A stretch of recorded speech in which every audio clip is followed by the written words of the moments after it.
Yes. Okay, Mike? You want to do it? Go for it. Keep it on, please.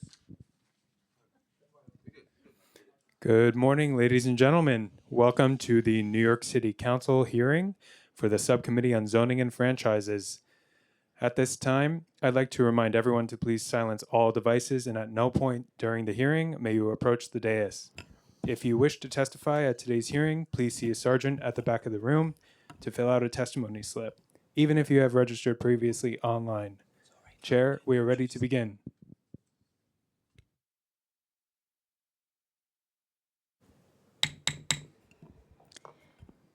Good morning and welcome to a meeting of the Subcommittee on Zoning and Franchises. I am Council Member Farah Lewis, Chair of the Subcommittee. This morning we are joined by Council Member Salam. Today we are holding 3 hearings on the following proposals. 164th Street Mixed-Use Residential Rezoning in Councilmember Gennaro's District, 50-20 108th Street Mixed-Use Residential Rezoning in Councilmember Thomas Henry's District, and 198-208 Richmond Terrace Mixed-Use Residential Rezoning in Majority Whip Hanks's District.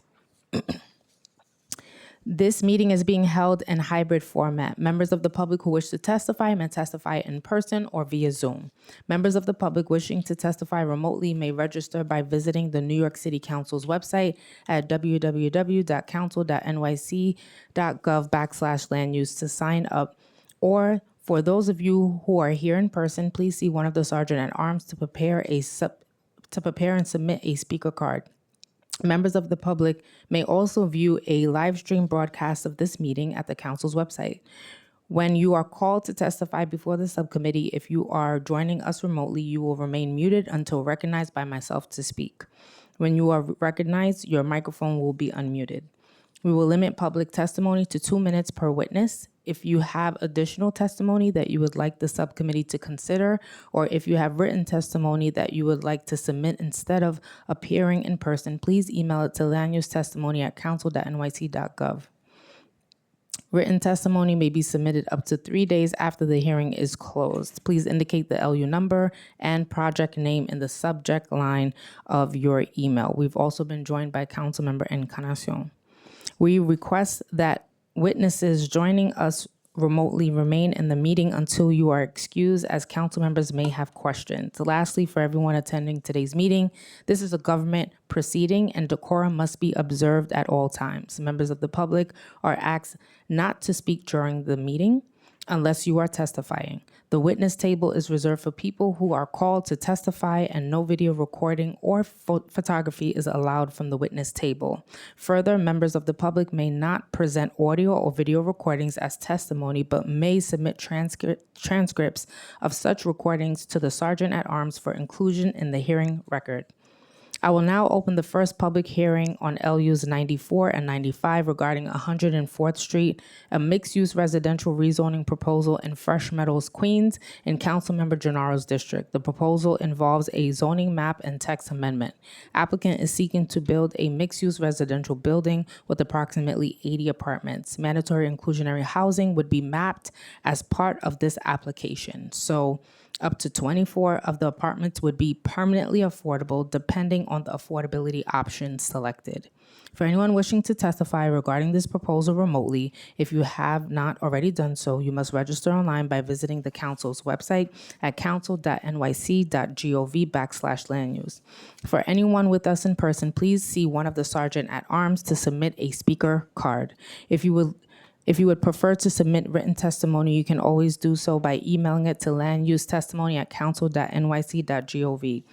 I will now read a statement by Councilmember Gennaro. We all understand the need for more housing, especially affordable housing, in all parts of the city and borough of Queens. However, my community has raised reasonable concerns about this proposed density and height in a predominantly low-scale neighborhood of one and two family homes. I have my own concerns about infrastructure capacity as well.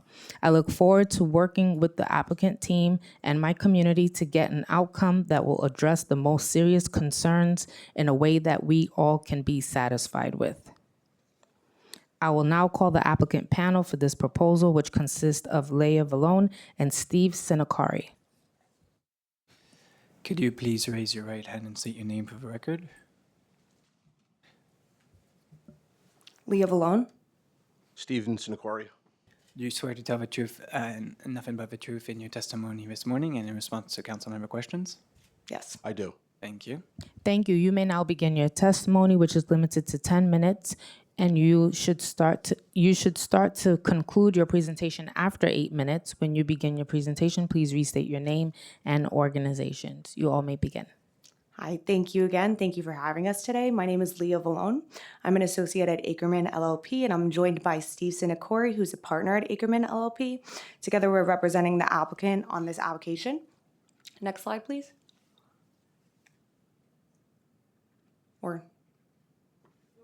Thank you. This is an application in Queens Community District 8 to establish R6A and C24 zoning that would facilitate construction of a 6-story mixed-use development with approximately 80 units, including 24 MIH units and a daycare on 164th Street in the Hillcrest neighborhood. Next slide, please. Just 1 second. Let's try to. Is this the correct slide? Yes. Thank you. Awesome. The rezoning area is located on the east side of 164th Street on the block front between 75th Road and 76th Avenue. It was zoned R32 in 1961, and since the enactment, there hasn't been any changes. It's worth noting that there's a large R6 zoning district 3 blocks to the north of the rezoning area. Next slide, please.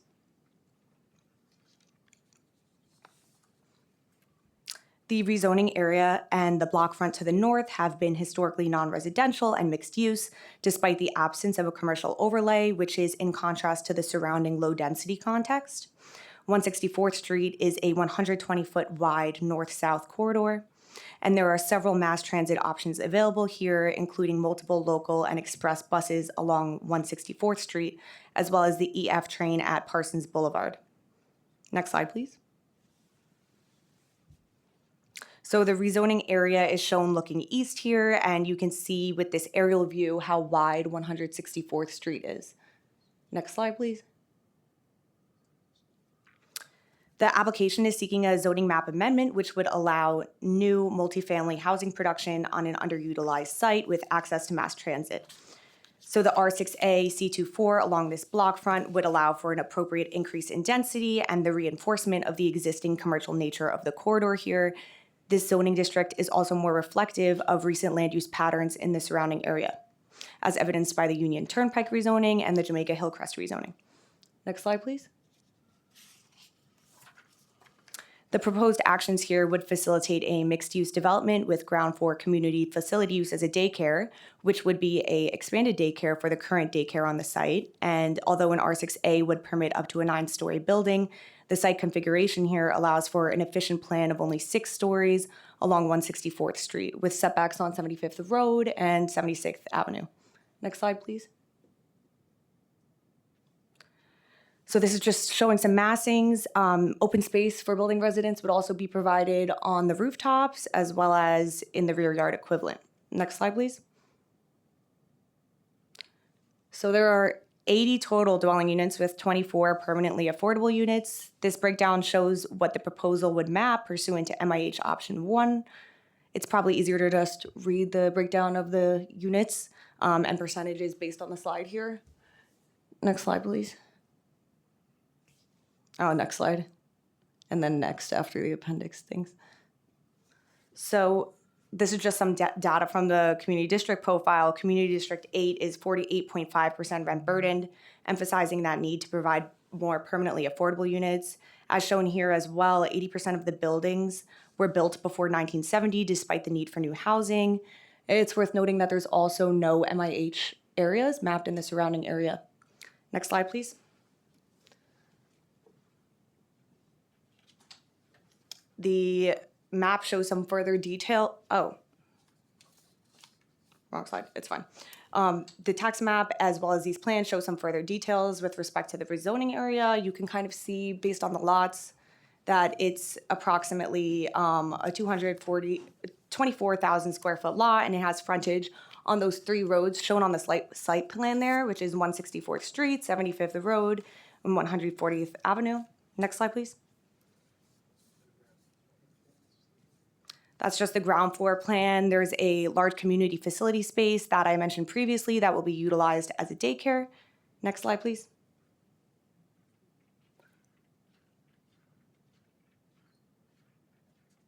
That's the cellar floor plan, and this has the accessory off-street parking garage with a curb cut providing vehicle access from 164th Street with provided parking exceeding the parking requirements.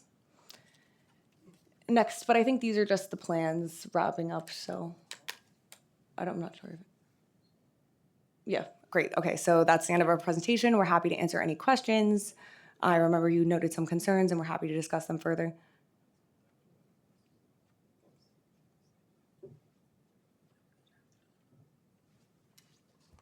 Thank you for your presentation. We've also been joined by Council Members Felder, Minority Leader Carr, and Councilmember J. Sanchez. Just have a few questions for you all. So have you had any opportunities since the community board's recommendation to engage with the nearby civic associations that have written in opposition to the height and density of the project? The team here has been very open to the fact to hear from the interests regarding community facility space, as well as connecting with the civic associations. To my understanding, I believe we have reached out and have not received a response. Okay. And how many seats are in the existing daycare facility, and how many seats would be in the new one?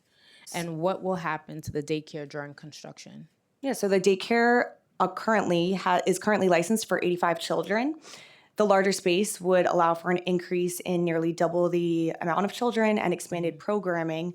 It's currently a New York City early education center, offers a broad range of services, but the operator also owns several daycares in the area. So if this was to be approved, we have written a letter stipulating, which we would be happy to provide, explaining how it's been committed to that the children could be accommodated at the other locations locally and there would be no concerns there. Okay. And the proposed zoning district allows a building up to 95 feet, but your proposal is only up to 65 feet. Can you explain why you're not seeking to map a different zoning district such as a R6B? Sure. All of the floor area is used up in the current height, so it doesn't make any sense to go above that. You know, the floor plates would become inefficient. So we're able to use all the square footage in the rendition that you see now. Got it. And I will now I now have questions from Councilmember Gennaro. The blocks surrounding this site are entirely small homes. How did you determine that a 6-story building would be appropriate for this location?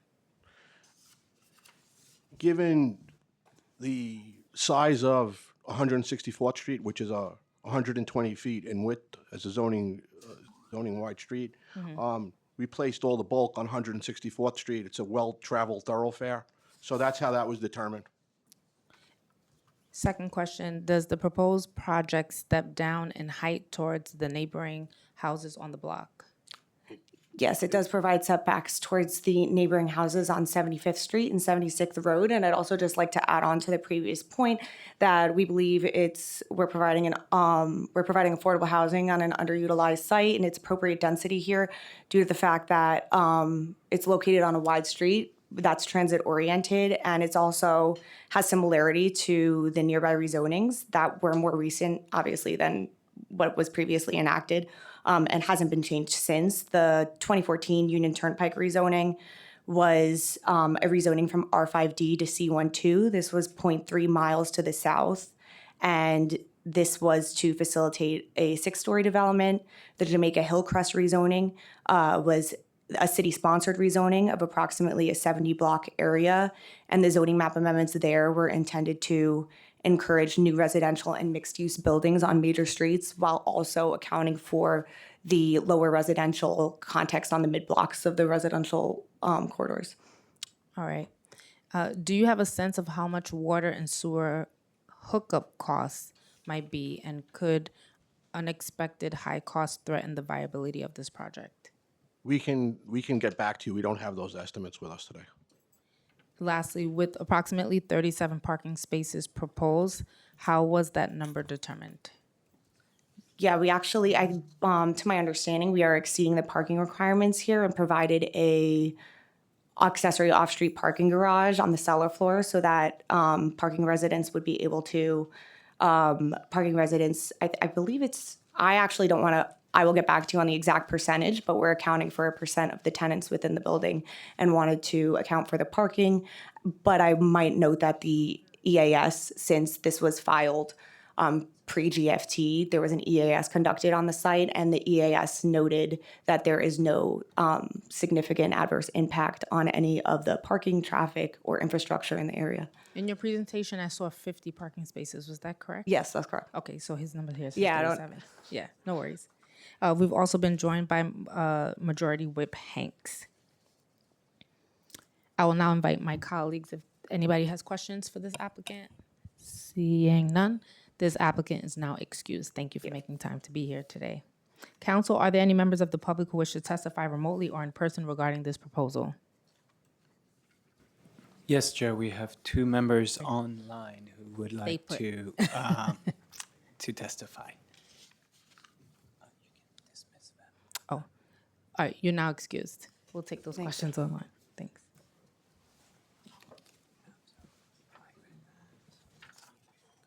Okay. For members of the public here to testify, please note that witnesses will generally be called in panels of 3. If you are a member of the public signed up to testify, please stand by when you hear your name being called to prepare to speak when I indicate that you may begin. Please also note that once all panelists in your group have completed their testimony, if remotely, you will be removed from the meeting as a group, and the next group of speakers will be introduced. So once removed, participants may continue to view the live stream broadcast of this hearing on the council website. Members of the public will be given 2 minutes to speak. Please do not begin until the sergeant at arms has started the clock. The following individuals who signed up to testify should now come to the witness table and online. I need to sleep. Now we have Marva Dudley and Jill Cheatham. And we'll start with Marva. Good morning, everyone. Is it required that I have my screen open? No, it's not required, but you may begin. Okay, thank you.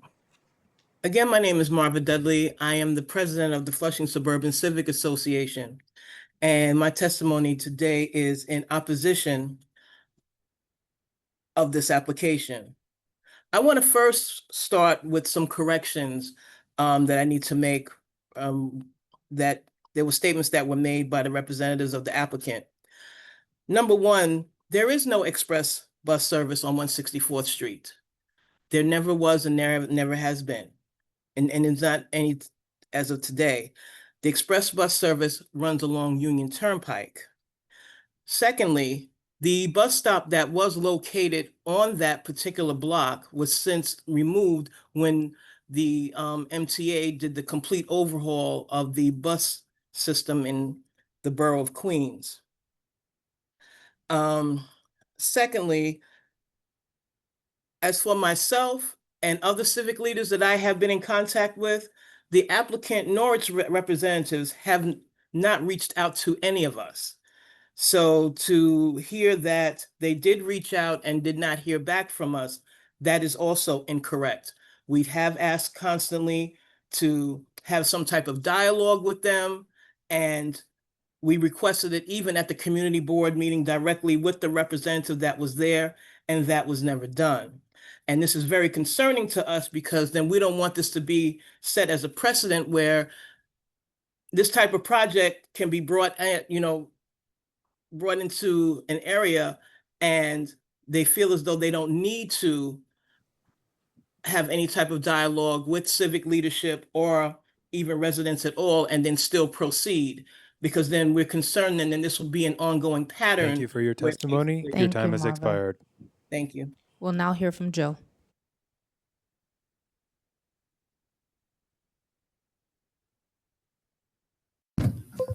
Hi, I get kind of nervous, but I request that you respectfully deny this application. I oppose it.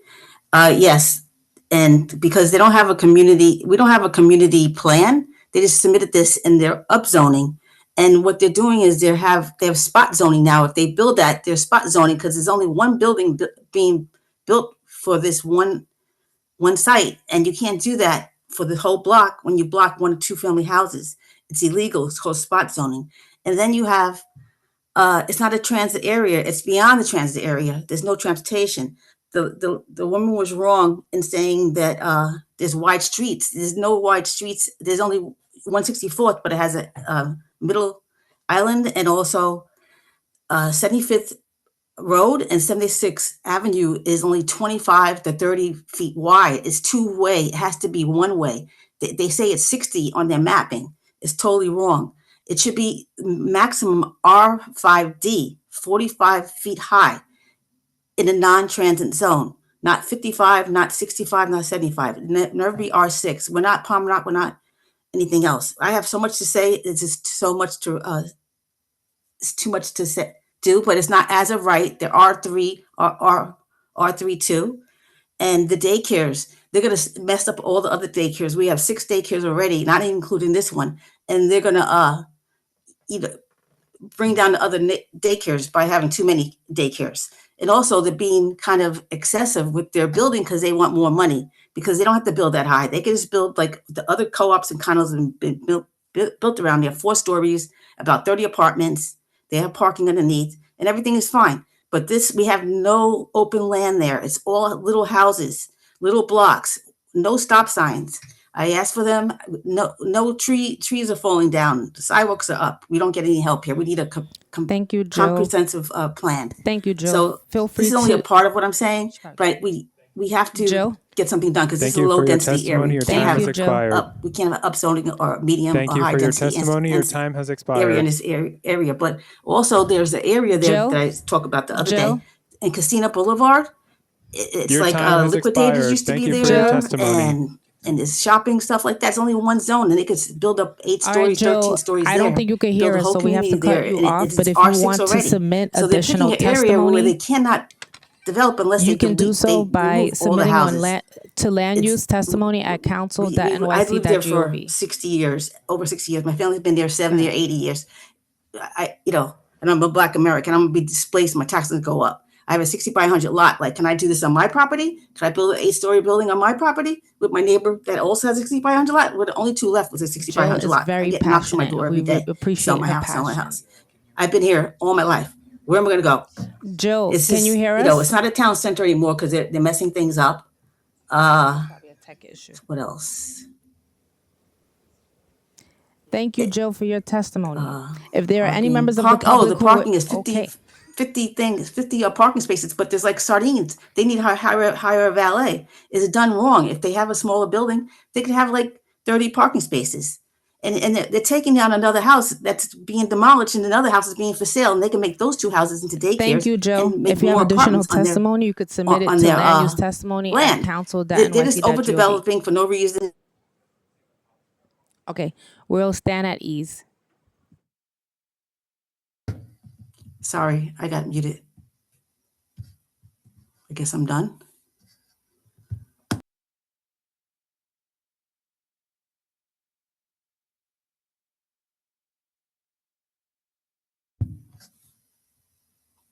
Can I still speak?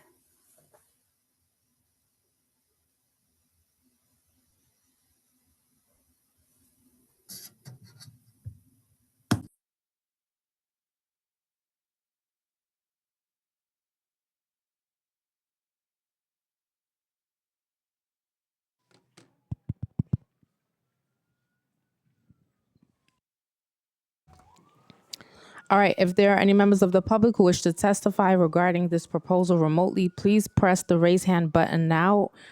Or if you are in person, please identify yourself to the sergeant at arms. This is the last call for this application. All right. Being there no members of the public who wish to testify regarding LUs 94 and 95 relating to the 164th Street mixed-use residential rezoning proposal, the public hearing is now closed and these items are laid over. I now open the second public hearing on LUs 96 and 97 regarding 50-20 108th Street, a mixed-use residential rezoning proposal in Flushing, Queens, in Councilmember Thomas Henry's district. The proposal involves a zoning map and text amendment. Applicant is seeking to build a 2 mixed-use residential building buildings across the street from one another. The two proposed buildings would have approximately 196 apartments. Mandatory inclusionary housing would be mapped as part of this application. Stand at ease.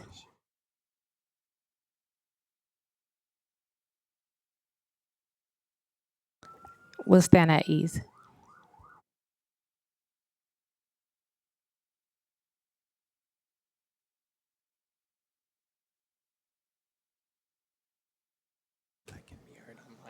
This is a check to see if I could be heard online. Can anyone online hear me?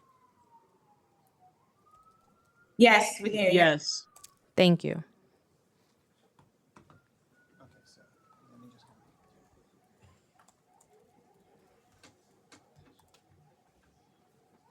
Ready?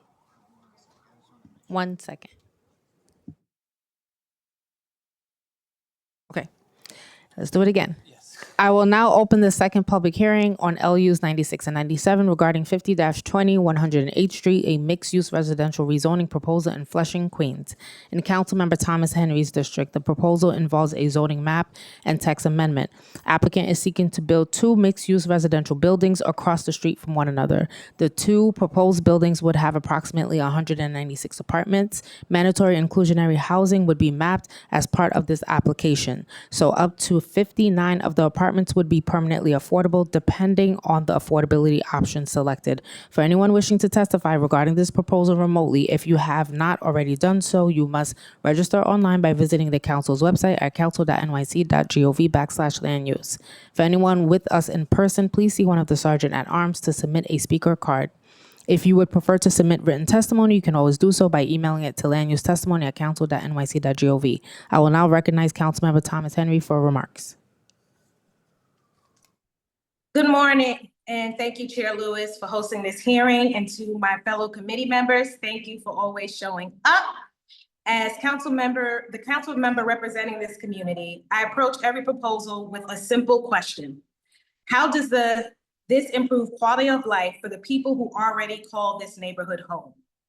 The proposed rezoning at 5020 108th Street presents an opportunity to bring new housing, new commercial activity, and new community amenities to Corona. But with that opportunity comes a responsibility to ensure that growth is aligned with community needs and that the benefits are felt by the residents, families, and small businesses that have invested in this neighborhood for generations. Throughout this process, we've heard important feedback from Community Board 4 and local stakeholders regarding affordability, community serving space, and the role that commercial development can play in supporting local entrepreneurs and small businesses. These concerns deserve thoughtful consideration. As we evaluate this proposal, it is important that we understand not only what is being built, but who will ultimately benefit from it. We must ensure that affordability reaches the residents who need it most. The community facility space serves a meaningful purpose, and that commercial opportunities contribute to long-term economic vitality of this neighborhood. Today, I look forward to hearing more behind the proposed rezoning area, the affordability strategy being pursued, and how the community and commercial spaces will be programmed serving local residents and businesses. Thank you, and I look forward to the discussion. Thank you, Councilmember. I will now call the applicant panel for this proposal, which consists of Leah Vallone and Steve Sinacari. Could you please re-raise your right hand and state your name for the record? Steven Sinacori. Leah Vallone. Do you swear to tell the truth and nothing but the truth in your testimony this morning in response to council member questions? I do. Thank you. Thank you. You may now begin your testimony, which is limited to 10 minutes, and you should start to conclude your presentation after 8 minutes. When you begin your presentation, please restate your name and organization. You may begin. Great. Thank you, Chair. Thank you again for being here. I am Leah Vallone. I'm joined by Steve Sinacori. We are from Ackerman LLP, and we are representing the applicant on this project. Next slide, please. So this is an application in Queens Community District 4 to change the existing R6B and R6B C23 districts to establish R7A, C24, and R7 zoning that would facilitate construction of two mixed-use developments, which are 7 and 8 stories with approximately 196 units in total, including 51 MIH units pursuant to MIH option 1 on 108th Street in Corona. Next slide, please. So as just noted, the proposed rezoning area is located within the R6B and R6B C23 districts. These were established in the Elmhurst Corona rezoning of 1989, and the zoning has not changed in 37 years. Next slide, please. The aerial view here shows the rezoning area along 108th Street, shows development site 1 and 2, as well as the frontage of the area on both Corona Avenue and 108th Street, which are wide streets. You can also see the commercial buildings along the southern edge of the site on this view. Development site 1 is approximately 28,000 square feet. It contains mostly commercial buildings and a surface parking lot, and then development site 2 is an approximately 15,000 square foot corner lot that's improved with a non-conforming lumberyard. Next slide, please. The application here is seeking to change that R6B to an R7A between 108th Street and Corona Avenue, which are, again, both wide streets. Taking that corner shown on the map to the north of 50th Avenue and the irregularly shaped block for more appropriate density on the front, considering the frontage on 2 wide streets. Next slide, please. The proposed actions would facilitate the redevelopment of the 2 sites with new mixed-use buildings, including 95 parking spaces, which was increased by 28%, local retail and community facility space. Next slide, please. The slide shows the details of development site 1, which features 122 of the apartments out of the total of 196 and 31 permanently affordable units. 16 additional spaces were added here for a total of 60 garage parking spaces. Next slide, please. And this is the relevant square footage and details of site 2, which features 74 apartments out of the 196 and 17 MIH. 5 additional parking spaces were added here, and the rest of the details regarding the site are on the slide. Next slide, please.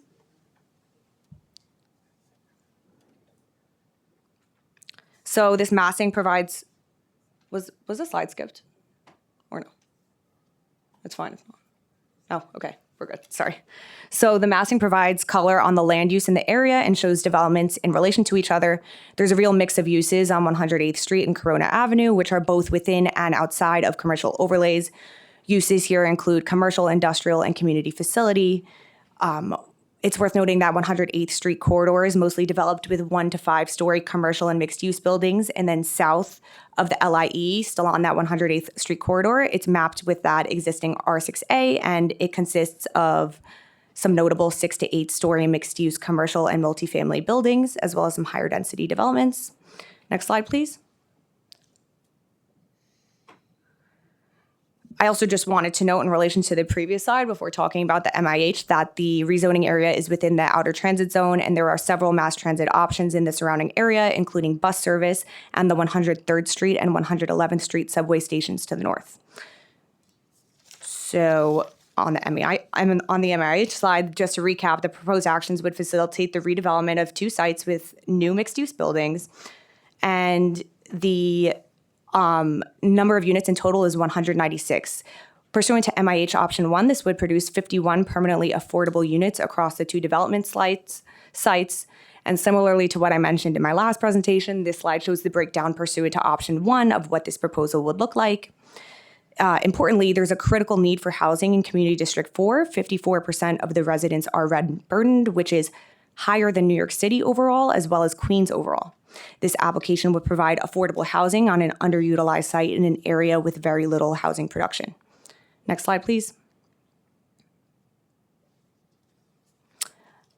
And I guess that's the end of it. So if we are open to any questions, thank you for the presentation.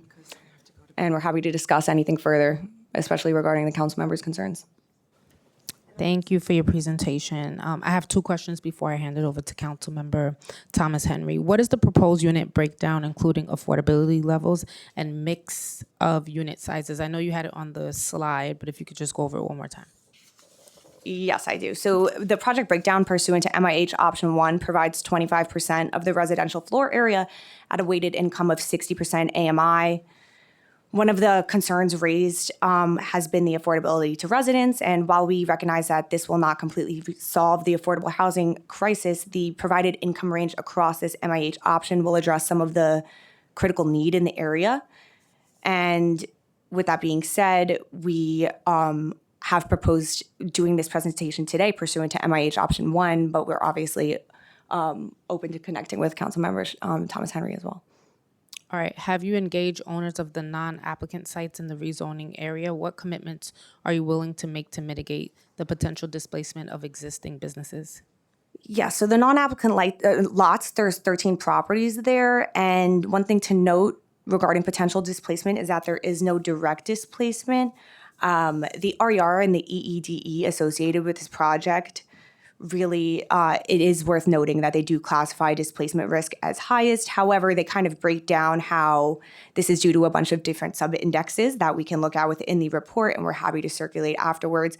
But with that being said, the 96% of this area's housing stock lacks income-restricted units, and with respect to market pressure, the redevelopment of those relatively small, independently owned properties, the EIS, kind of based on the assessment, there's actually only 2 lots there that would constitute a projected development site and 1 lot as a potential development site. The EAS and the negative declaration issued also concluded that the proposed actions would have no significant adverse impacts on the socioeconomic conditions. So there was also some data within the EIS that stated that the estimated population increase resulting from the proposed rezoning would be approximately 1%. So while this is a theoretical consideration, we definitely recognize the concern within the area, and we are happy to connect with anyone who has further concerns and get back to you in writing regarding that. I do believe there was a letter circulated to the CPC on this topic already, so we're happy to share that too. Thank you. I now recognize Councilmember Thomas Henry for questions.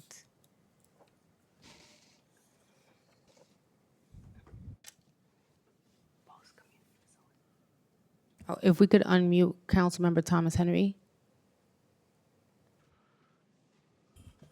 Thank you, Chair, and thank you to the applicant. I will say they have come and met with me a couple of times. I want to focus on the community concerns.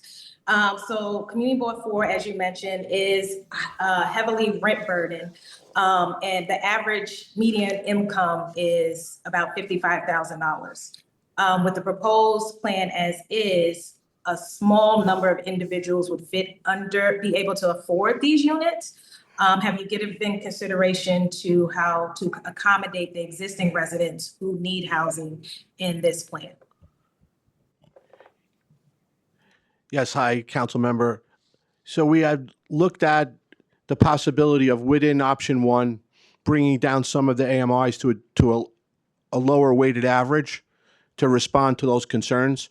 So we'll be preparing a letter to you, and we will share it with the as well as with the Land Use Division addressing that. So we'll be trying to bring the weighted average down. And the follow-up to that is a lot of this community is families.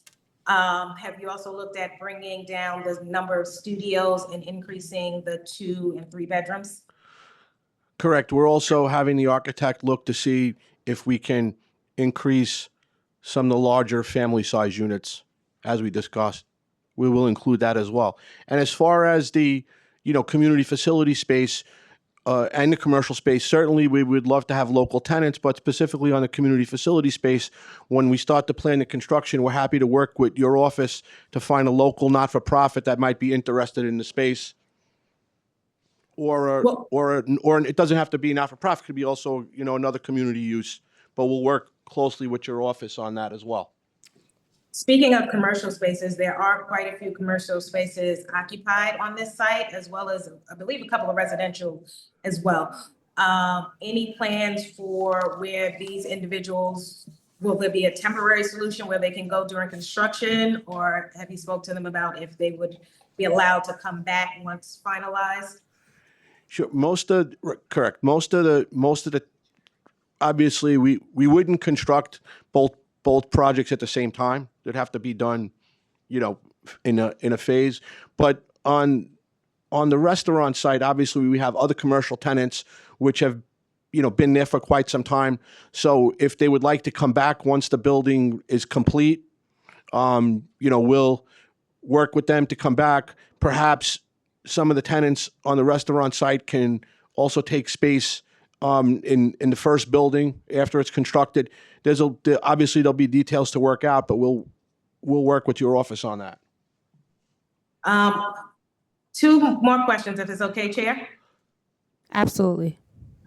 So the proposed rezoning area is generally bounded by Corona Avenue, which is predominantly a mixed-use corridor with 1- and 2-story buildings, and then 50th Avenue, which is a narrower, primarily residential street. 108th Street is the wider bus corridor with 51st Avenue across from William F. Moore Park.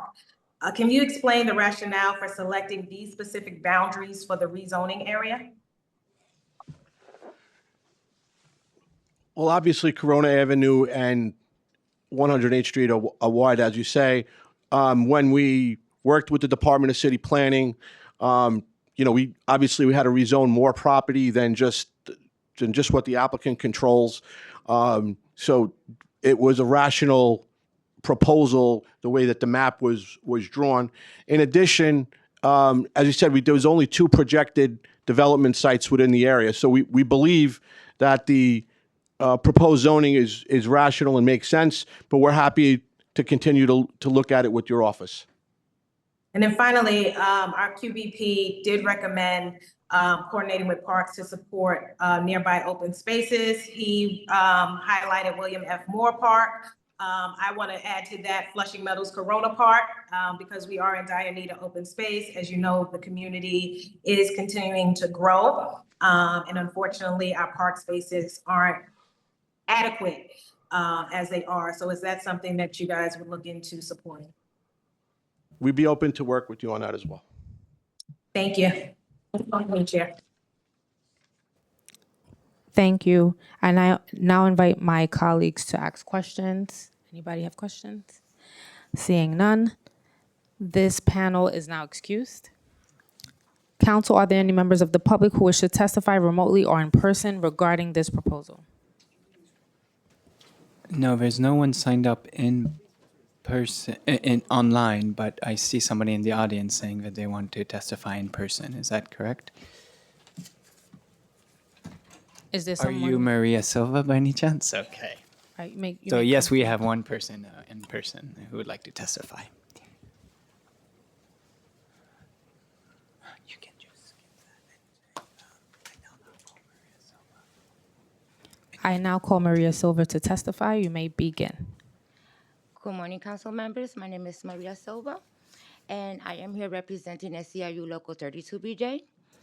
32BJ is the largest union in property service workers in the country, representing 175,000 members across 13 states, including tens of thousands of commercial property workers, security officers, and residential building staff in New York City. 32BJ supports responsible developers who invest in the communities where they build. I am happy to report that the developer of this proposed project, Federici Builders, has made a credible commitment to creating good jobs for the workers who will permanently staff the building. Good jobs like these mean prevailing wages, meaningful benefits, and a pathway to the middle class for local community members who tend to fill such positions. We need more housing to be built in every neighborhood of New York City to make sure that working families are not displaced by shrinking supply and skyrocketing rents. The proposed development will include roughly 200 residential units, about 50 which will be permanently income restricted for low to middle income residents. As the cost of living rises and working New Yorkers struggle to stay in their homes, it is important now than ever to create more affordable housing and good jobs to uphold the industry standard in the city. For all these reasons, 32BJ is in strong support of the 50-20 108th Street rezoning, and thank you for your time. Thank you. For members of the public here to testify, please note that witnesses will generally be called in panels of 3. Stand at ease. No. Oh, sorry. No. You just, she's over, so just last call. If there are any members of the public who wish to testify regarding this proposal remotely, please press the raise hand button now. If you are in person, please identify yourself to one of the sergeant at arms. This is the last call. Being that there are no members of the public who wish to testify regarding LUs 96 and 97 relating to the 50-20 108th Street mixed-use residential rezoning proposal, the public hearing is now closed and items are now laid over. I will now open the third public hearing on LUs 98 and 99 regarding 198-208 Richmond Terrace, a mixed-use residential rezoning proposal on the north shore of Staten Island in Majority Whip Hanks District. The proposal involves a zoning map and text amendment. Applicant is seeking to build a mixed-use residential building with approximately 118 apartments. Mandatory inclusionary housing would be mapped as part of the application, so up to 35 of the apartments would be permanently affordable, depending on the affordability options selected. For anyone wishing to testify regarding this proposal remotely, if you have not already done so, you must register online by visiting the council's website at council.nyc.gov/land use. For anyone with us in person, please see one of the sergeant at arms to submit a speaker card.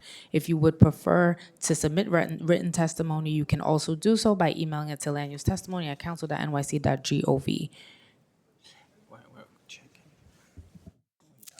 Stand at ease.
I will now read a statement by Majority Whip Hanks.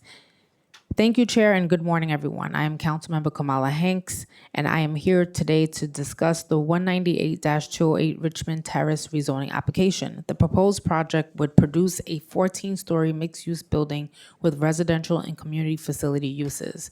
The proposed building would contain 118 residential units, a portion of which would be provided at affordable rates through the mandatory inclusionary housing program.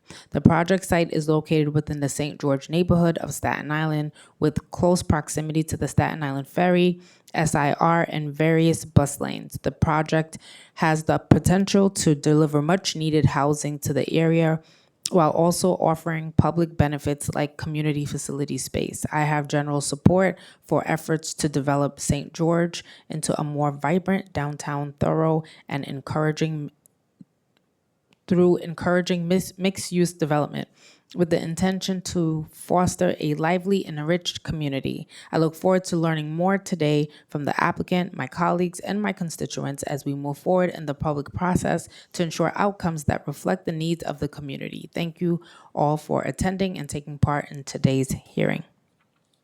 I will now call the applicant panel for this proposal, which consists of Eric Palatnik. Could you please raise your right hand and state your name for the record?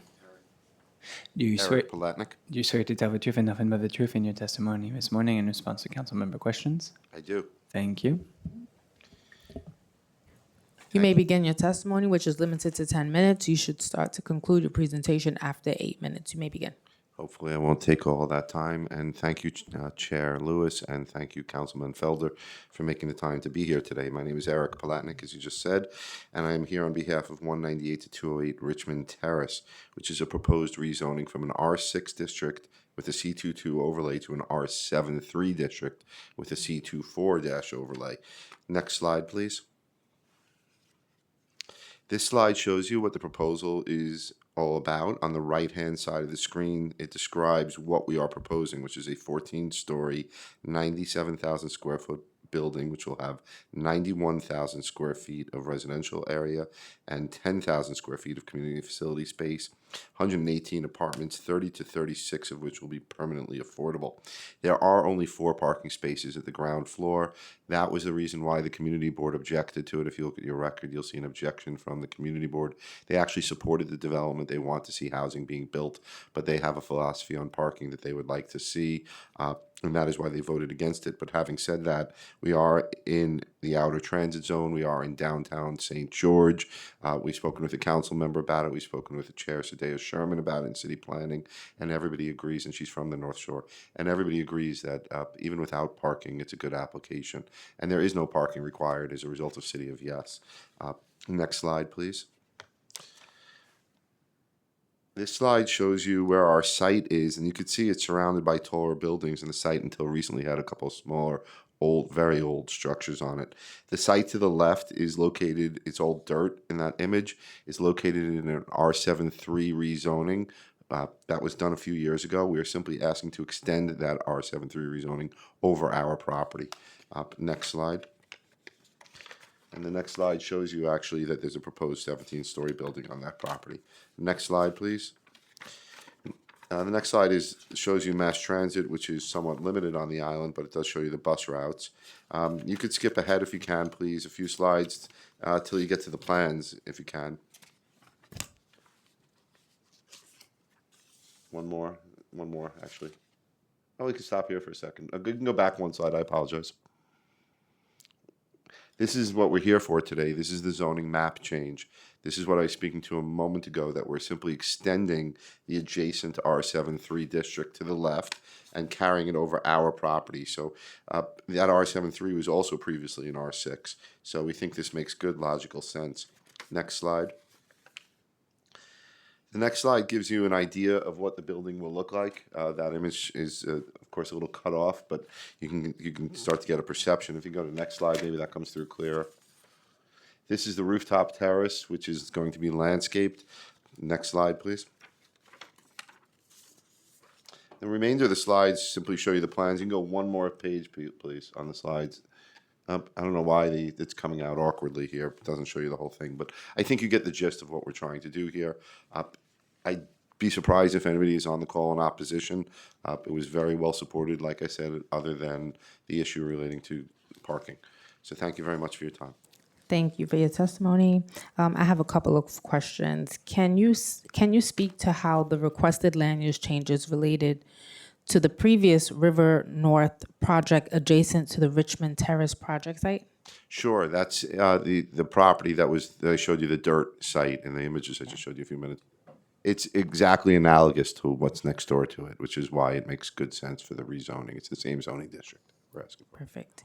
Please explain the benefit of this site being in the special St. George district over the special Hillsides Preservation District. Oh, there's a lot of different benefits to it, especially with the special St. George district.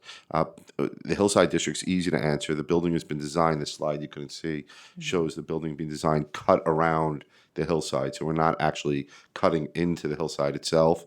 As far as the special St. George district, there's been years and years and years of people trying to get traction to gain new developments in St. George area of Staten Island.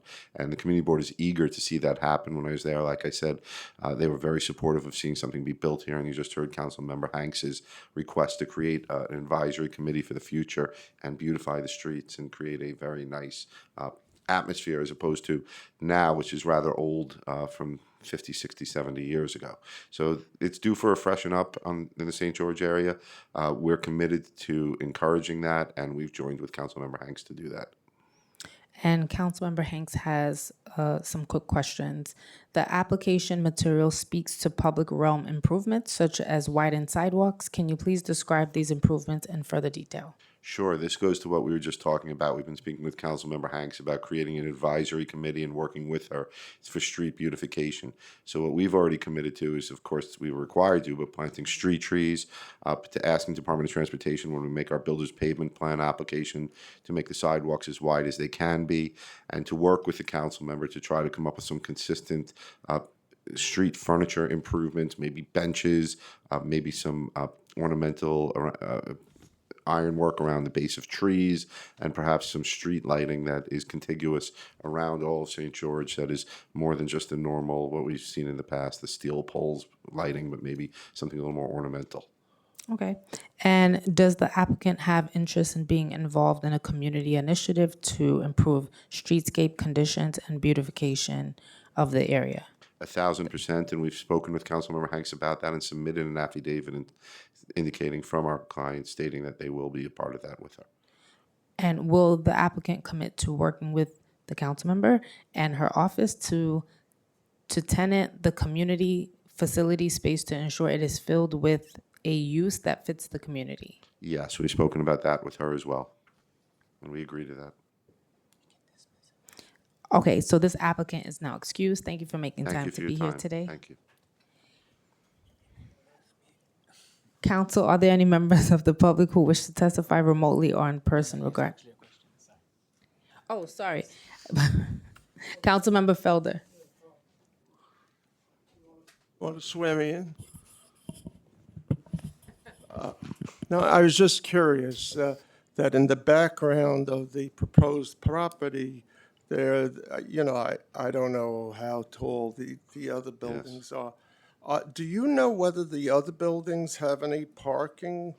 Yes, they do. They have underground parking under those buildings. Do you have any idea how much parking they I have? don't know. I haven't been in those parking lots, but they were built with parking. Right.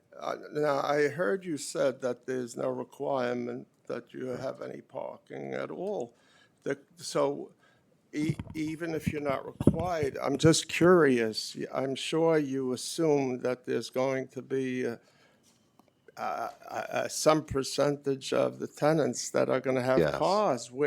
Where are they going to put the cars? Well, What's the plan? You raise a good point, and what I wasn't able to show you because it didn't come up on the screen the right way is what I mentioned earlier. Though is the property is a hill. Part of the property, the back of it is a very steep hillside, which those buildings rest upon. That hillside juts into the property. So what you didn't see is the first few floors of the building jut around the rock. They don't go all the way to the back of the property. So there's nowhere to put parking at the lower floors because there's a rock outcropping coming in. So we'd have to blow up the rock outcropping, which is very difficult to do and would cause instability to the buildings above.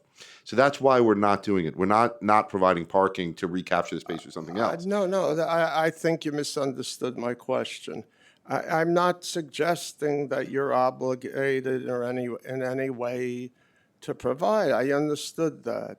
I'm just asking. You don't have to answer it. No, because I know what you're asking. a general question. You're right. Your question is, would we have wanted to provide parking? No, what are we planning on doing? At the end of the day, my question is the following: that you're not obligated, and you could end right here. Finish. But we don't have to because we wanted to provide parking. I know. I understand. Couldn't. It's physically No, impossible. all I'm saying is practically wise, and you don't have to answer this. I'm just trying to figure out I'll tell you. what are people Going to do. Some people are going to have cars. What are they going to do?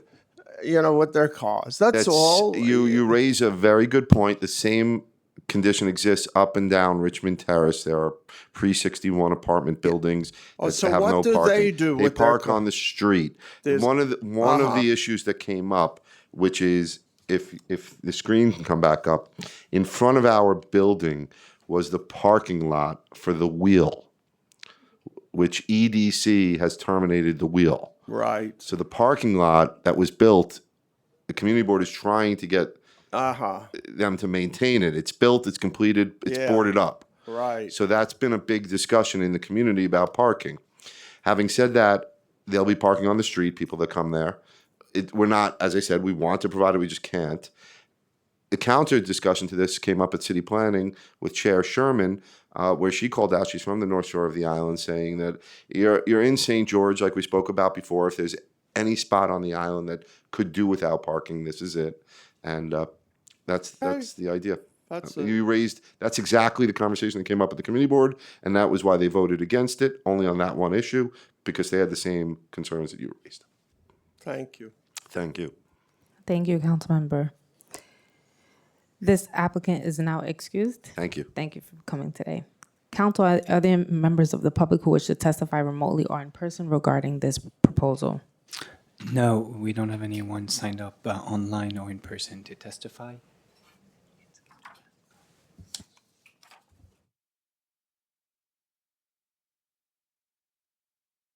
If there are any members of the public who wish to testify regarding this proposal remotely, please press the raise hand button now.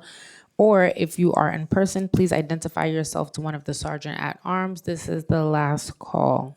Being that there are no members of the public who wish to testify regarding LUs 98 and 99 relating to the 198-208 Richmond Terrace mixed-use residential rezoning proposal, the public hearing is now closed and items are now laid over. That concludes today's business. I would like to thank the members of the public, my colleagues, Subcommittee Council Land Use, and the council staff, and the Sergeant at Arms for participating in today's meeting. This meeting is hereby adjourned.